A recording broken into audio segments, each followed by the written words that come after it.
situation sur ses réseaux sociaux. On s'est séparés il y a 1 mois et demi à peu près. Et voilà, tout simplement, l'amour s'est éteint entre elle et moi. Je pense que c'était la meilleure solution. C'est la meilleure solution parce qu'on était arrivé à la fin d'un cycle. Je pense qu'on avait essayé de sauver les meubles plusieurs fois. On avait essayé de sauver plusieurs fois une situation très très délicate pour X et Y raisons. On n'a pas réussi. Et voilà, du coup, désormais on est séparés. Pas ennemis, loin de là. On n'est pas non plus les amis du monde, hein, parce que vous imaginez bien qu'on ne peut pas être du jour au lendemain les meilleurs fratés du monde. Non, ça se passe pas comme ça dans la vraie vie. Du coup, voilà. Évidemment que j'ai beaucoup de respect pour Manu, pour notre histoire. Voilà, on était arrivé à un point de non-retour depuis pas mal de temps. Je pense que depuis 2 ans, il s'est passé quelque chose de très compliqué. On n'a jamais su relever la tête en fait. Du coup,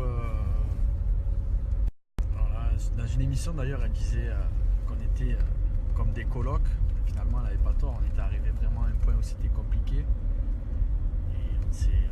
on a décidé de se séparer. Je pense que c'est la meilleure des décisions.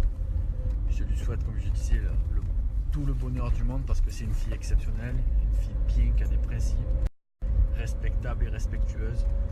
Donc je lui souhaite tout le meilleur dans son parcours pro, dans son parcours perso. Je souhaite qu'elle rencontre quelqu'un de bien parce qu'elle le mérite. Et je me souhaite également aussi un peu de bonheur et de kiffer parce que voilà, maintenant on a envie de kiffer, de sourire à la vie. C'est pas que c'était la guerre non plus. Je ne regrette rien de cette histoire qui aura duré près de 5 ans, hein, donc c'est une grande partie de ma vie. Je suis fier de l'avoir rencontrée, je suis fier d'avoir parcouru un petit bout de temps avec elle. Et voilà, j'ai fait des erreurs par le passé, vous les avez pu les voir. On a des torts partagés, différents et partagés. Donc moi j'ai mes torts, vous les savez, et on a tous les deux des torts. Vous savez, dans un couple, quand ça marche pas, il ne faut pas taper que sur une personne. Je pense que les torts sont partagés. Mais voilà, tout ça c'est derrière nous. On a décidé de garder que le meilleur parce qu'il y en a eu énormément. Et vous le savez, vous nous avez vu grandir, vous nous avez vu naître. Tout ça à travers l'écran. Mais c'est la vie, c'est comme ça. Maintenant on arrive à un nouveau chapitre de nos vies.